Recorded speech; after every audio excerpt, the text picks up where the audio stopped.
So let's talk about this. So I want to talk about um, how to make effective student videos in this context. So I want to talk about persuasion because when you're making a video like this, the video is usually to get a student to learn more about you, sign up for a trial lesson, that kind of thing.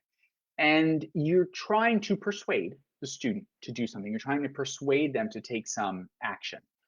However, persuasion is not about convincing. People get kind of a little bit torn up and they feel like they want to be salesy. It's not about convincing. Persuasion is about building tension.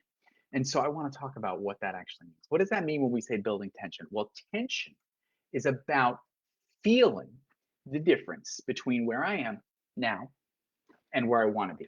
And this definition is important because look at the first word, feeling. We have to feel the difference, not intellectually understand what the difference is.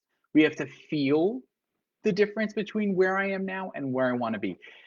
A lot of people use this formula. If you've ever seen like a commercial for like a cleaning product, for example, and it'll show like a black and white image of like somebody scrubbing and a big red X comes on the screen. It's like, stop scrubbing. And then they show a picture of like that same person, like just spraying a solution to clean it and looking all happy. Anything that's like that is about feeling this tension of where I am now. So in this example, I'm bent over, I'm scrubbing, I'm sweating, it takes all this effort. And where I want to be, which is not spending time doing that, but I wish I could just spray something on and have this problem go away. So a lot of companies um, employ this persuasion method of tension by highlighting the difference of where are you now and where do you want to be. And if you do this well, you don't have to do any pressure. There doesn't have to be a buy my thing, blah, blah. It's only about highlighting the tension that already exists. It's not tension you have to manufacture, it's tension that already exists. So if you can tap into the tension that is there, this can help someone make a decision. So how does this happen? What does tension require? What does it take to get a prospective student to feel enough of their tension that they're going to take action? Well, three things. Number one, self-identification with a possible solution. What that means is they have to know that this is something that's for them. They have to know that they have a problem, that they need a solution, and that a lesson with you or a trial lesson or whatever the thing is that you're trying to get them to do is a possible solution. Because if that doesn't happen, then it's one of the millions of things that's not for me, right? So that's how we consume most content. Most things are not for me. We have to cut through that and make someone say, wow, that's for me, in order to even start. If you don't get that, you're not going anywhere.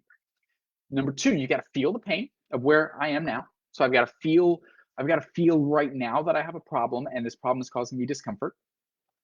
I've got to imagine the feeling of what it would feel if this problem went away. I would have to imagine how good that would feel if I did that. Um, and then I need an encouragement to take action. Otherwise, it's just a mental exercise. Oh boy, I really have this problem. My floors are so dirty. It hurts my back to scrub my floor. It sure would be great if I had a magical cleaning product that I could just spray and I wouldn't have to scrub and just wipe. But what the encouragement to take action is when I can order now for a limited time discount or something. That's why products have those kinds of things. So this is not an easy thing for to walk a person through. It's easier in person. In person, you can ask questions and you can have a dialogue with someone to discover these things. I can talk about, well, have you ever thought about lessons? What do you think about lessons? Do you think lessons could be a possible solution for you? I can ask that to get them to self-identify with the possible solution. I can get them to feel the pain. I can talk about what are the problems that English is causing you right now in your life. Are you feeling embarrassed at work? Are there issues? Are you not getting promotions because of your English? Again, I'm not being salesy or pushing. I'm just asking questions. And then I can take them to number three. Well, how would it feel if you didn't have to worry about that? How would it feel theoretically if like I could make a wave a magic wand and your English was perfect? What would that do for you that's not possible now?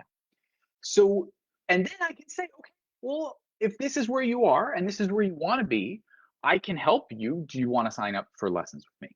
That's how it works in person. The reason video is so hard is because in a video, you just kind of have to guess.